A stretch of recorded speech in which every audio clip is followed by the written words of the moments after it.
29,70,00,000 रुपये भारतीयांचे खर्च केलेले आहेत। याच्यासाठी दिलं का आपण त्यांच्या हातात सत्ता? याच्यासाठी दिले का अधिकार की गुगल ॲडव्हर्टायझिंग ट्रान्सपरन्सी सेंटरला या माणसांनी केवळ 30 दिवसाचे 29,70,00,000 रुपये स्वतःच्या जाहिरातीसाठी दिलेले आहेत? हे लक्षात घ्या। म्हणजे जर हिशोब काढला तर दररोज 1 करोड रुपये हा माणूस स्वतःच्या जाहिरातीवर खर्च करतो। हा आहे शिवाजी महाराजांचा अपमान। जे शिवाजी महाराज म्हणत होते की जनतेचा एकही पैसा स्वतःसाठी वापरायचा नाही, केवळ जनतेवर खर्च करायचा, जे शिवाजी महाराजांवर प्रेम करतात त्यांना समजलं पाहिजे की हा माणूस आहे शिवाजी महाराजांचा अपमान करणार।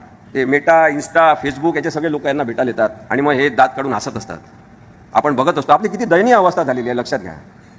त्यांनी यवतमाळला सभा घेतली, 13.5 कोटी रुपये एका दिवसाच्या सभेसाठी खर्च केले। मग मी तिथल्या लोकांना विचारलं की खरोखर एवढे पैसे खर्च झाले का? त्यांनी सांगितलं खरोखर आकडा तुम्हाला काढायचा असेल तर साधारणतः 50 कोटी रुपये खर्च झालेले आहे एका दिवसाच्या सभेसाठी। 50 कोटी रुपये की मोदींच्या नावावर निवडणूक लढून आता हे 400च्या पार करणार। खरं तर यांना माहिती झालेलं आहे की आपण आता जास्त काही काळ टिकाव धरू शकत नाही।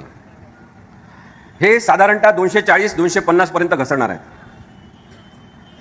महाराष्ट्रामधल्या 48 जागा ज्या खूप महत्त्वाच्या यांच्यासाठी आहे, याच्यावर यांचा डोळा असल्यामुळे यांनी खूप आधीपासून रणनीती करून यांच्या लक्षात आलेलं आहे की महाराष्ट्र, वेस्ट बेंगॉल, कर्नाटक अशा राज्यांमध्ये प्रादेशिक पक्षांचं प्राबल्य आहे, वेस्ट बेंगॉलमध्ये सुद्धा, आणि त्यामुळे इथे प्रादेशिक पक्ष फोडायला पाहिजे म्हणून यांनी इथले प्रादेशिक पक्ष फोडले। सर्वात पहिले यांनी शिवसेना फोडली, कारण की यांना हिंदुत्ववादी एकच पक्ष असला पाहिजे अशी यांची आधीपासूनची इच्छा आहे।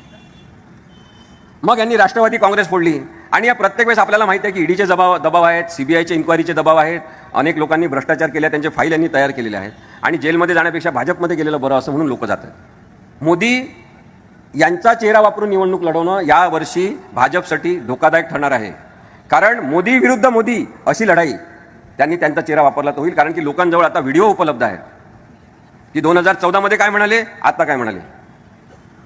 एकदा म्हणाले की मी जवळपास काहीतरी 15 वर्ष भीक मागून जगलो, दुसऱ्या वर्षी म्हटले 10 वर्ष जगलो, मग म्हटले 20 वर्ष जगलो। लोकांचा व्हिडिओ आहेत। त्यामुळे मोदी विरुद्ध मोदी अशी जाहिरातींची लढाई आपल्याच जवळ आता आपल्या मोबाईलवर उपलब्ध आहे आणि तुम्ही ती पाहू शकता। हे निवडणुकांचं जे युद्ध आहे ते सुरू होत असताना सामान्य नागरिकांनी मोदी विरुद्ध महत्त्वाचा मुद्दा अशी लढाई केली पाहिजे।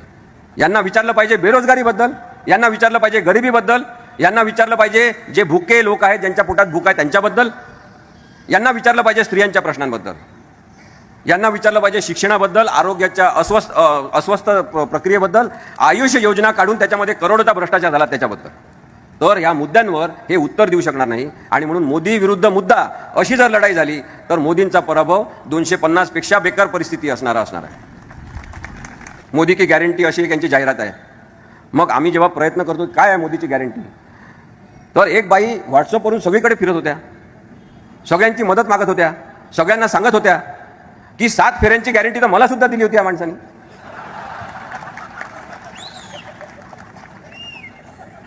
मोदींचं खरं चारित्र्य आणि त्याच्या पुढे जाऊन यांचं रक्त चारित्र्य आपण जर ओळखण्याचा प्रयत्न केला तर खोटेपणावर, हिंसेवर आणि भ्रष्टाचारावर मोदी उभे आहेत, आणि त्यामुळे यांना पाडणं सोपं आहे। मोदींच्या विरोधात दंड ठोकून एक माणूस भारतभर फिरतो आहे। तावून सुलाखून त्याला काढलं, चिडवून त्याला एवढं तयार केलं की आता तो माणूस झुकणार नाही, आणि त्या माणसाचं नाव आहे राहुल गांधी।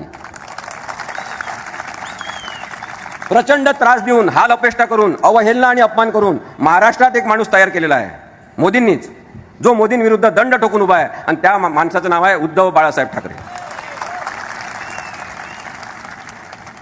एका माणसाला सतत वयाबद्दल सांगून, त्याला टोचून बोलून, त्याचा अपमान करून सुद्धा तो उभा आहे, त्या माणसाचं नाव आहे शरद पवार।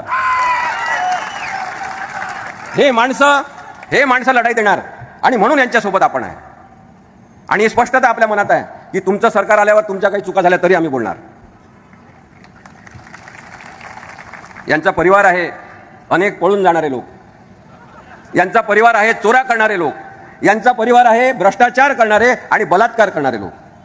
आनंदराव अडसूळ, त्यांचा मुलगा अभिजित अडसूळ हे महाराष्ट्रातले शिंदे गटातले, रवी राणा सिटी बँक घोटाळ्यामधला हा यांचा परिवार आहे, प्रताप सरनाईक यांनी NSCL मध्ये घोटाळा केलेला आहे आणि ईडीने त्यांची संपत्ती सुद्धा 119 कोटीची जप्त केली आहे, हा यांच्या परिवारातला आता भाग आहे। एकनाथ शिंदे स्वतः ज्यांनी रस्त्याच्या अनेक प्रकरणांमध्ये, रस्ते बांधणीमध्ये घोटाळा केलेला आहे, ते यांच्या परिवाराचा आता अविभाज्य घटक आहेत। भावना गवळी उत्कर्ष प्रतिष्ठानमध्ये घोटाळा करणाऱ्या त्या यांच्या परिवाराचा घटक आहे. यशवंत जाधव विदेशातील गुंतवणुकीबद्दल चौकशी सुरू असलेली ते यांच्या परिवारामध्ये जाऊन सामील झालेले आहेत. सारडा आणि किरीट सोमय्या हे यांच्या परिवाराचा भाग आहे. किरीट सोमय्यांचे तर आपण अनेक व्हिडिओ वेगवेगळ्या प्रकारचे बघितलेले आहेत. हे यांच्या परिवाराचे भाग आहेत. आपल्याला समजून घेतलं पाहिजे की आपण परिवार जेव्हा म्हणतो तेव्हा भारतामध्ये राहणारा प्रत्येक परिवार, दलित समाजातील प्रत्येक व्यक्ती, मुस्लिम अल्पसंख्याक असलेला प्रत्येक व्यक्ती, शीख असो ईसाई असो, तो प्रत्येक व्यक्ती तो आहे भारताच्या परिवाराचा भाग. आणि म्हणून आपण मोदीच्या परिवाराचे भाग नाही. अजित पवार यांचं पण नाव घ्यायला पाहिजे. ते आता त्यांच्या परिवारात जाऊन सामील झालेले आहेत.